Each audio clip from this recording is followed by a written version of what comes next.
Historias que inspiran y personajes que transforman.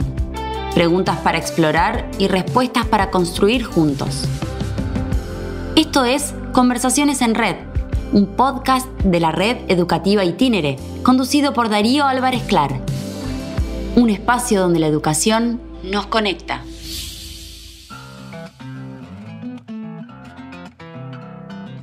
Una solidaridad horizontal reconoce que yo a lo mejor puedo darte algo que a vos te está faltando en ese momento, pero que en este vínculo yo también me voy a enriquecer por lo que seguramente vos también tenés para darme. Sabemos que hoy no basta con leer un manual, ya ni existen los manuales, hay que aprender a leer críticamente, hay que aprender a tender puentes, hay que ver que nosotros no podemos salvarnos solos.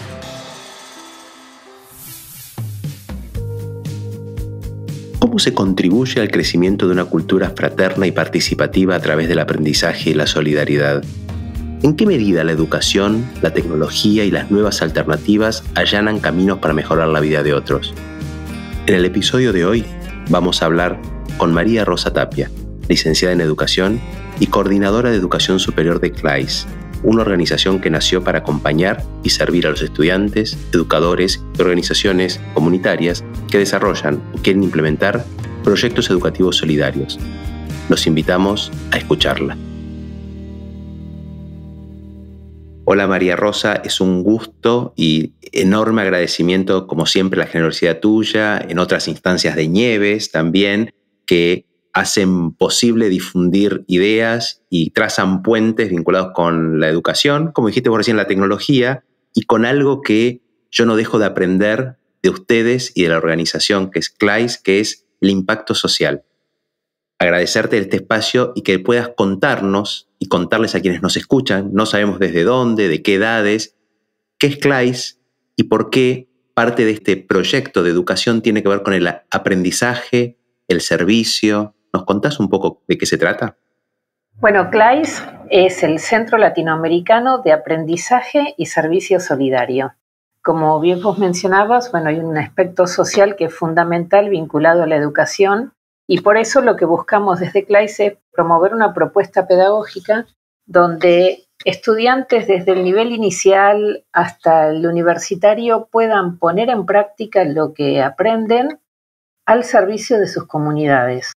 CLAIS surgió por un grupo de profesionales que en un momento de crisis, como tantas veces que transitamos en nuestro querido país, decidimos, en vez de lamentarnos, buscar oportunidades. Y cuando quizás se cerraban puertas laborales, incluso desde el Ministerio de Educación, decidimos unirnos para ofrecer el aprendizaje-servicio a instituciones educativas y organizaciones no solamente de Argentina, sino de América Latina, y por eso el nombre Centro Latinoamericano. Porque la realidad es que hay algo de la solidaridad que tenemos los argentinos que es algo identitario, y que cuando eso se vincula con una educación de calidad, realmente se puede lograr un cambio significativo. Entonces, CLAIS es una ONG, una asociación civil sin fines de lucro, pero que venimos trabajando desde hace más de 20 años no solamente con instituciones y organizaciones de América Latina, sino también, ahora podemos decir con mucho orgullo, con organizaciones de todo el mundo. Escuchándote y habiendo leído, habiendo intercambiado experiencias, hay dos aspectos. Uno que es el de las personas, lo individual, y otro que es más lo colectivo. Si pienso en lo individual, algo que a mí en lo personal me identifica, pero que además me admira de la línea de formación que ustedes tienen, es esta idea de el concepto de solidaridad no desde el asistencialismo, sino de dos personas o dos comunidades encontrándose e intercambiando necesidades, ¿no? No la asistencia de ¿qué necesitas vos? Yo te lo soluciono y me retiro. Esa vinculación entre personas y entre comunidades es muy potente y también es un paradigma distinto al de solamente la asistencia, ¿no? Totalmente, eso es algo en lo que nosotros hacemos mucho hincapié, y cuando hablamos de servicio no hablamos solamente de servicio, hablamos de servicio solidario y de solidaridad horizontal, no de una solidaridad vertical donde ante una necesidad, bárbaro, yo ahora voy a hacer una colecta para donarte lo que a vos te falta, o yo voy a juntar, quédate tranquilo que yo te voy a ayudar. porque de esa manera, en cierto modo, estamos desmereciendo la capacidad del otro y estamos incluso reforzando un paternalismo que es como decirle, quédate tranquilo, vos no hagas nada, que yo vengo a resolverte todos tus problemas. Y así lo único que generamos es, bueno, que se acostumbren a esperar que les caiga el maná del cielo. Mientras tanto que una solidaridad horizontal reconoce que yo a lo mejor puedo darte algo que a vos te está faltando en ese momento, pero que en este vínculo yo también me voy a enriquecer por lo que seguramente vos también tenés para darme. Entonces es, yo aprendo, vos aprendés, yo te doy y recibo, y vos también vas a recibir, pero también seguramente me vas a dar. Y eso, lo lindo es que también genera un vínculo mucho más fraterno. No es alguien que, bueno, soy el que yo la tengo reclara, que te puedo dar porque vos sos el pobrecito. No, a ver, estamos hablando de dos personas y juntémonos, charlemos, veamos realmente cómo juntos podemos encontrar mejores alternativas. Entonces me parece que ese es el diferencial también. Y desde el punto de vista de la educación, sobre todo algo que es muy fuerte en las universidades, donde muchas veces el conocimiento que se genera en la universidad es el conocimiento académico que tiene otro valor y que vamos a bajarlo a la comunidad, bueno, justamente ahí es donde también hay un replanteo de cómo se genera el conocimiento. Un conocimiento abierto donde hoy el conocimiento cada vez más está más distribuido, más accesible, y donde ahí hay, creo que, dos factores fundamentales. Uno, la lectura crítica del conocimiento para ver cómo se construye y para qué queremos construir ese conocimiento. Y después también una cuestión que para nosotros también es muy importante, es la reflexión que hacemos sobre qué es lo que vivimos. Porque también el aprendizaje-servicio es aprendizaje basado en la experiencia. Yo aprendo por lo que hago, yo aprendo por la gente que conozco, yo aprendo por cómo me vinculo, pero sobre todo por la reflexión que yo hago de todas estas cosas que vivo para poder realmente extraer aprendizajes significativos.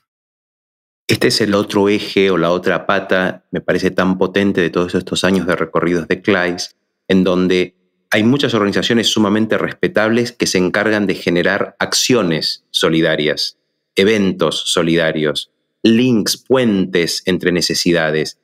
El que hablemos de aprendizaje-servicio tiene que ver con dejar, como todo lo que es la educación, una marca y una herramienta que te sirva como individuo, como comunidad para la vida. Entonces ustedes generan programas y generan puentes entre organizaciones sociales y educativas en donde dan herramientas para ejercer ese servicio.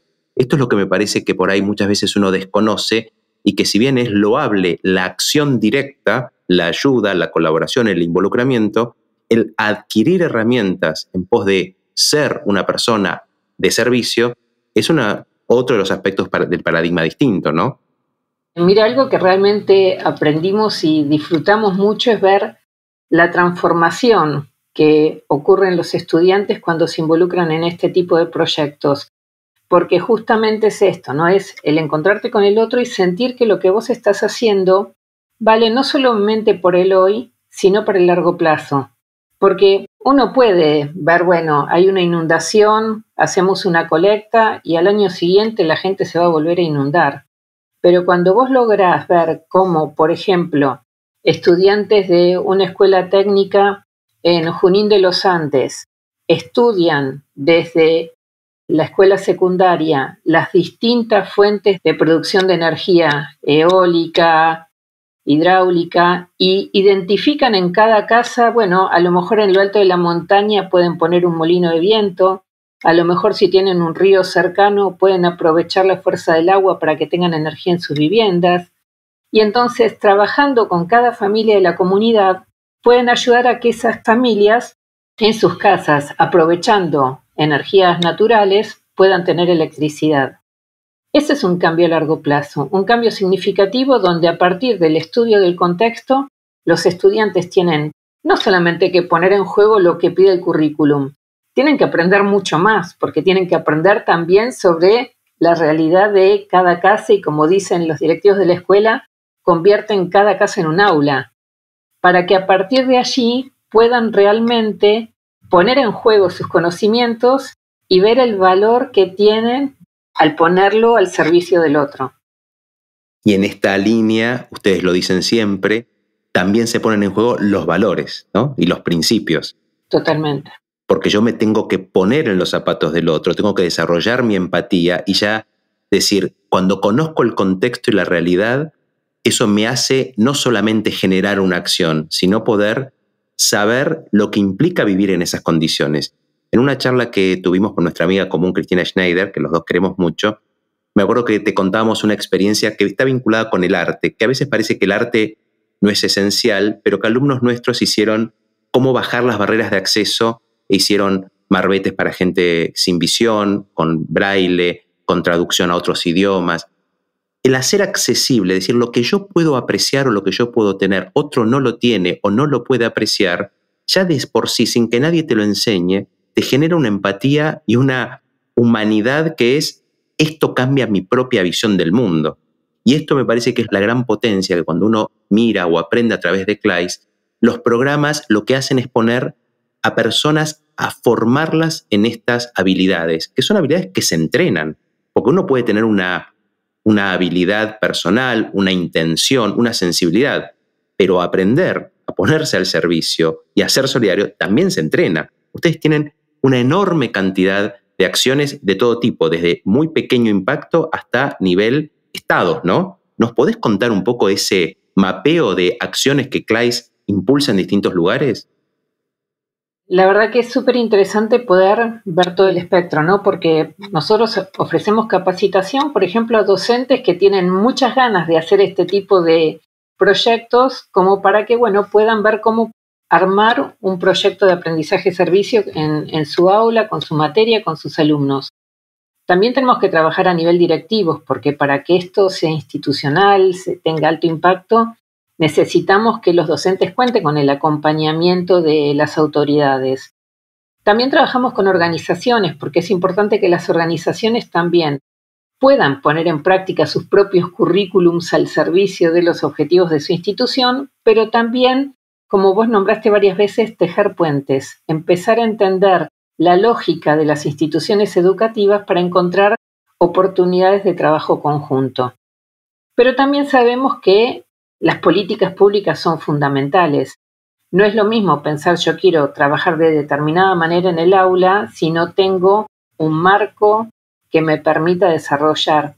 Y por eso nosotros hemos trabajado con distintos países para justamente poder trabajar sobre el desarrollo de políticas públicas que permitan que el aprendizaje-servicio pueda desarrollarse. Sin ir más lejos, nuestra Ley Nacional de Educación menciona explícitamente el aprendizaje-servicio como una propuesta pedagógica. Hay países que ya lo tienen incorporado desde hace muchos años.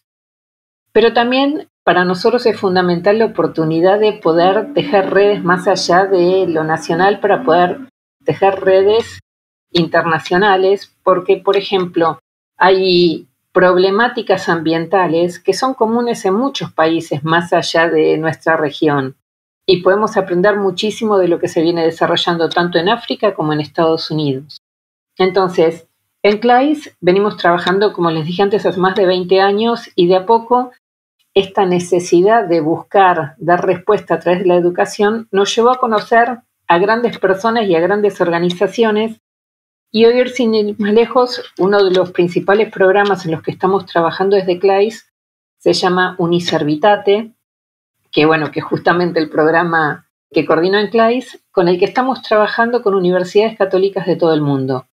Estamos trabajando con 7 regiones alrededor del mundo para que nuestras universidades sedes ayuden a otras universidades a institucionalizar el aprendizaje-servicio.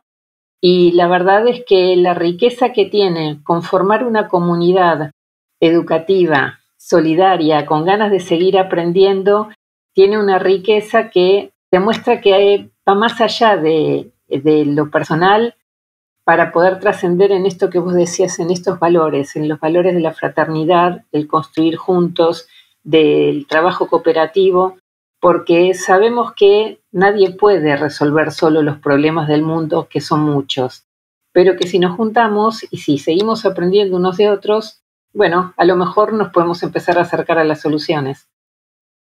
Diciendo esto, que para mí es tan trascendente y tan interesante, me quedo pensando, y siendo vos pedagoga, tecnóloga, sin juzgar a las personas que piensan de esta manera, a veces existe un temor en el ámbito educativo de las instituciones, ¿no? Por ahí de los más pequeños, en las escuelas primarias y secundarias. Hay familias que a veces sienten que cuando uno encara proyectos de importante magnitud en torno al aprendizaje-servicio, la duda de ¿estarán perdiendo el tiempo? ¿Por qué no lo hacen después? ¿Por qué están haciendo esto ahora cuando en realidad tendría que estar aprendiendo? ¿Cuál es el mensaje que ustedes dan para quitar este velo de miedo, como diciendo, esto es aprender? Esto se pone en juego, vos dijiste antes claramente, aprendo contenidos para aplicarlos en un contexto. Pero esto sigue estando a veces, es un fantasma, ¿no? Como diciendo, bueno, pero lo solidario que lo hagan en otro momento, ahora que estudien en serio. Aparece esta dicotomía, ¿no? Como pareciera que fueran dos mundos apartes, el solidario y el que aprende, dos seres distintos. Totalmente, pero bueno, me parece que hay una cuestión que es clave, que es la comunicación. Explicitar de qué se tratan los proyectos de aprendizaje-servicio, porque todo lo que hacemos en el marco de los proyectos también se evalúa desde lo curricular, como también se evalúa a través del impacto real que tuvo, y poder mostrar y comunicar los resultados es fundamental para demostrar que no fue una pérdida de tiempo, sino que esto dejó huellas y huellas significativas, tanto en lo académico, por la motivación que implica para aprender más, para poder responder mejor a las problemáticas, o porque yo me vinculé con el otro y quiero ayudarlo lo mejor posible, pero también por el impacto que se logra. Y te cuento una experiencia muy, muy chiquita. Trabajando como voluntaria en el colegio donde estudiaban mis hijos, armamos un proyecto de aprendizaje-servicio donde íbamos al Hospital Garrahan, donde los estudiantes diseñaban juegos en tecnología, en arte, vos que hablas de la importancia del arte, vinculados con historia, para poder ofrecer contenidos lúdicos vinculados con las materias. Y trabajábamos mucho la comunicación. Cada vez que íbamos al hospital les avisábamos a las familias qué era lo que íbamos a hacer. Y fue muy interesante como algunas madres empezaron a preguntarnos si nosotros no podemos ir también. Y entonces se armó un grupito de madres que iban, por ejemplo, a ayudar a las mamás que tenían a los nenes en incubadoras, en neonatología, a que aprendieran a coser. Ellas también podían enseñar a otras y ponerse también al servicio. Entonces me parece que la comunicación permite que al saber de qué se trata, todos se puedan sentir también invitados. Yo también tengo algo para dar a los otros y a lo mejor nunca tuve la oportunidad o nunca supe por dónde hacerlo. Y ahora no solamente puedo disfrutar lo que están haciendo mis hijos, sino que yo también puedo acompañarlos. Entonces, por eso siempre está bueno poder difundirlo a través de las redes o a través de un mail o a través de una feria que se haga en los colegios, para que vean la responsabilidad con que los estudiantes también se toman estos proyectos. Yo recuerdo que en ese proyecto también había un grupo de estudiantes que eran los que la profesora de matemáticas siempre sacaba de clase porque hacían mucho lío en el fondo del aula. Y sin embargo eran los que más trabajaban con los chicos en el hospital. Entonces un día invité a la profesora de matemática, quiero que veas a tus alumnos, a los que sacás del aula, cómo trabajan acá. Y bueno, y cambió la mirada. O sea, pudo ver otras cosas que hasta ese momento no estaba viendo. Yo a veces hablo de la estigmatización del sistema, ¿no? El que dice, como mi materia, mi expertise, mi recorrido, define a esta persona que tengo frente a mí, cuando desconozco todo un montón de cosas de su contexto, cuando puedo decir, no le interesa nada, y por ahí es el que se queda hasta la noche en un hospital trabajando con otro. Pero no le interesa algo de mi materia, que podrá tener con él, con mi materia, conmigo mismo, pero que en realidad no puedo decir que es una persona apática. Y vos mencionaste en 2 oportunidades, y me gustaría rescatarlo, la generación de otra habilidad y de otra capacidad que hoy se valora mucho socialmente, que es el liderazgo.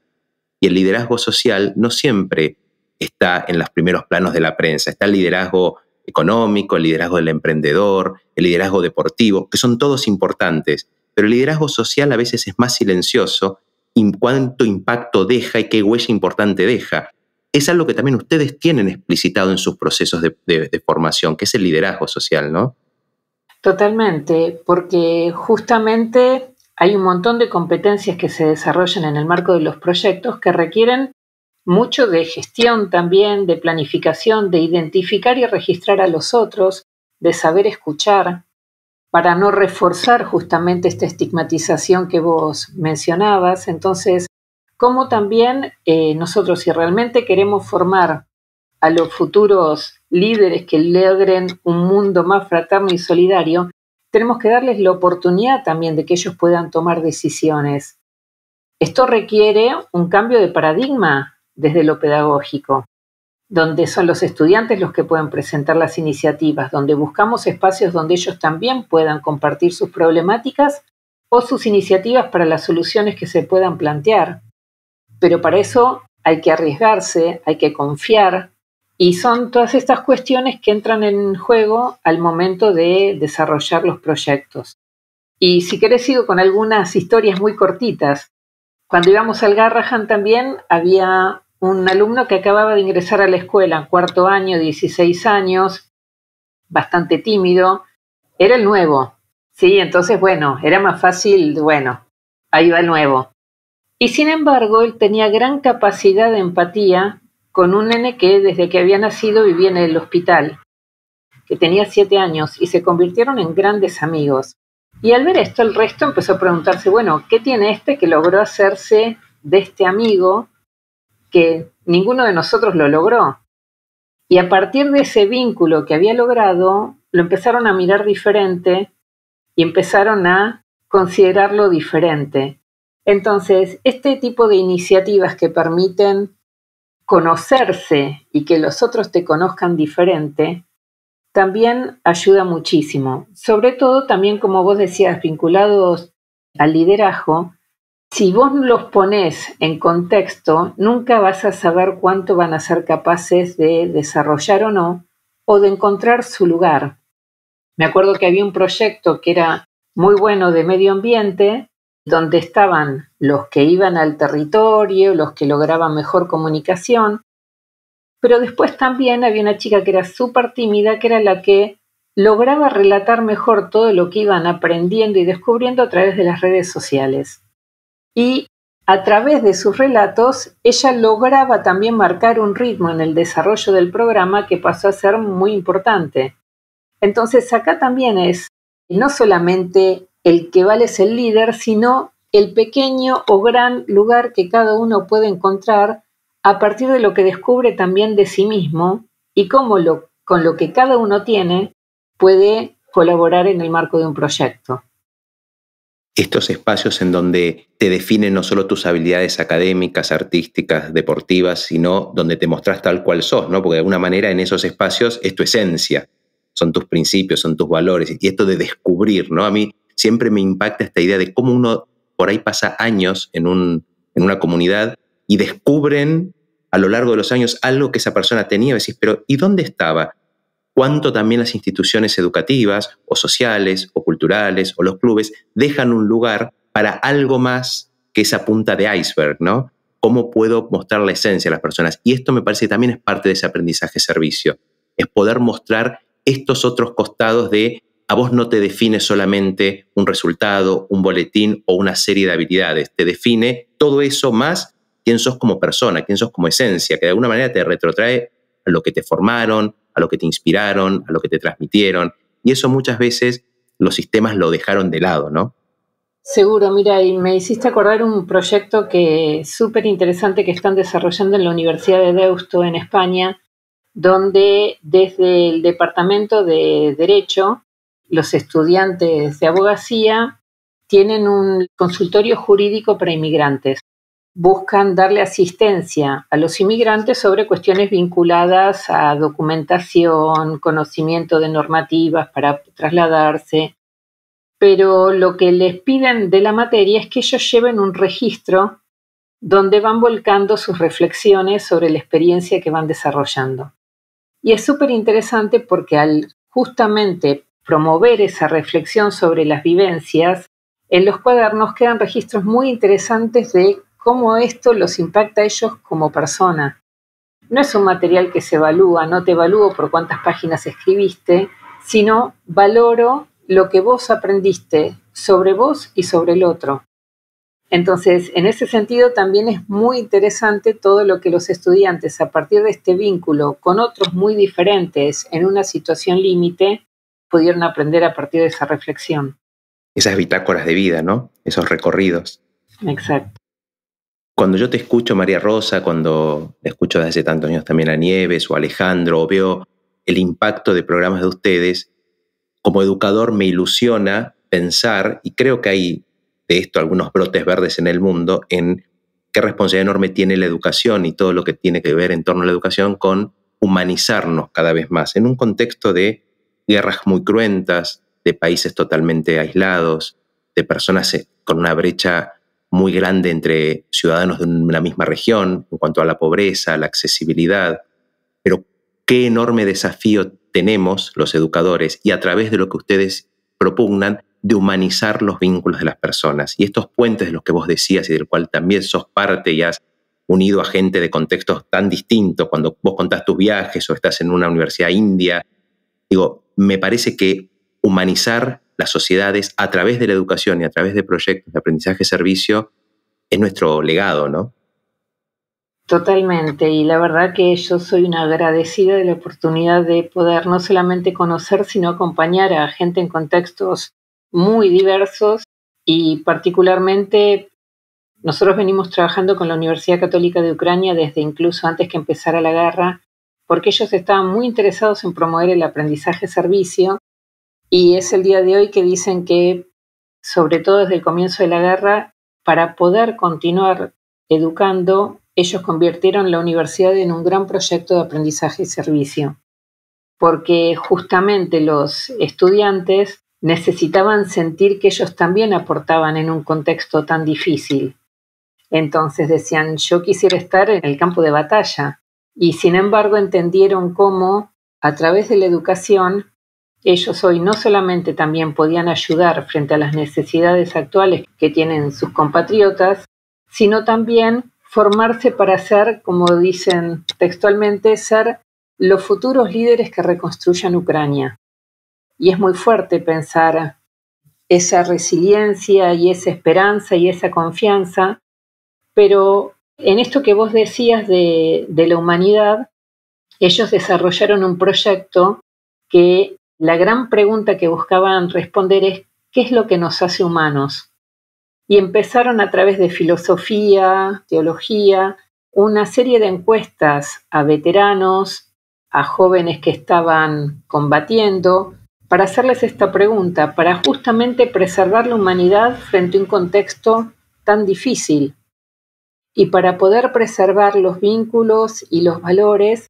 Y a partir de ahí, bueno, una serie de proyectos que ellos desarrollaron desde psicología, armando, bueno, ellos cuando empezó la guerra, la universidad la convirtieron en un refugio porque queda en el Lviv y quedaba en la zona por donde gran cantidad de ucranianos buscaron emigrar, y entonces los estudiantes de psicología daban asistencia a las familias que pasaban por allí, acompañando a los niños.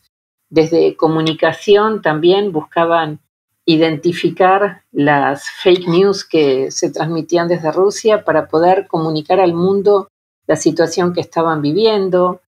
También desde la Facultad de Derecho empezaron a armar una base de datos de evidencias de crímenes de guerra para poder presentar a los organismos internacionales. Entonces, cuando hay buena predisposición, ganas de enseñar y de aprender en serio, se buscan estas oportunidades. No se mira al costado, se dicen con lo que yo tengo, puedo ayudar en serio. Y así se resignifica el aprendizaje y se logra la gran satisfacción de que no es en vano, de encontré el para qué estoy haciendo esto. Aquellas familias que nos escuchan, aquellos docentes que nos escuchan, ¿cuál es el llamado para pensar que un niño, un joven, una niña que está en nuestro entorno no puede dejar de vivir experiencias de aprendizaje y servicio? ¿Cómo conminar, cómo invitar a ese adulto para decir, tenemos una responsabilidad que está hoy en nuestras manos y tenemos que acercar a que se asome y a que se forme en esta cultura de aprendizaje y servicio? Es que yo creo que no podemos no darle la oportunidad a nuestros alumnos para que realmente tengan experiencias significativas en su trayectoria escolar. Porque sabemos que hoy no basta con leer un manual, ya ni existen los manuales, hay que aprender a leer críticamente, hay que aprender a tender puentes, hay que ver que nosotros no podemos salvarnos solos y que hay otros que tampoco pueden salvarse solos. Entonces, ayudarlos a que salgan del molde, ¿sí? Que atraviesen paredes, que se expongan, porque si no les enseñamos a que se expongan, sabemos que después va a ser tarde el aprendizaje, a que puedan leer críticamente lo que está pasando y no que no se conformen con lo que les pueda decir solamente un docente. Que veamos juntos dónde más podemos encontrar información para aprender mejor, para tratar de encontrar mejores soluciones. María Rosa, yo quiero agradecerte tu tiempo, tu generosidad y a través tuyo también a CLAIS, porque son personas y una organización que nos enseña, aprendemos, porque nos conecta, pero más porque nos inspira. Y yo creo que cada vez más en la sociedad lo que necesitamos es esto, tener la humildad de seguir aprendiendo toda la vida, conectarnos con otros y no hacer cosas en solitario, pero además tener siempre una meta, un horizonte que nos inspire y nos impulse cada día a pensar en mejores personas y mejores sociedades. Yo quiero mandarte un abrazo enorme y dejarte que vos te despidas de quienes te conocen y de los que hoy te conocen a partir de hoy a través de este podcast. Abrazo grande. Un abrazo, yo quiero agradecerte muchísimo este espacio, agradecer también a Cristina, que es la que nos contactó, y es un fiel ejemplo de cómo a través de otros también podemos seguir conociendo a otros que nos ayuden a seguir profundizando estos caminos.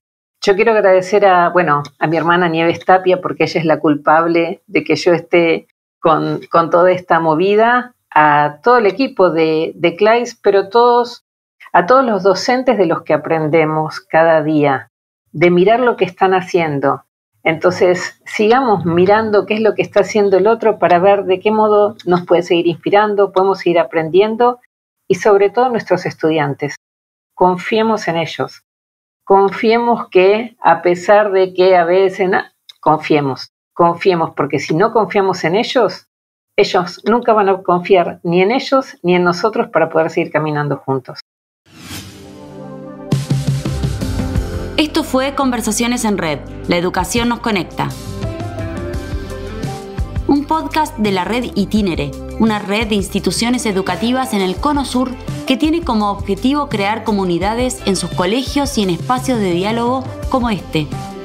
Si te interesó, podés seguirnos en nuestras redes sociales, @RedItinere, para enterarte de los próximos episodios y seguir conversando.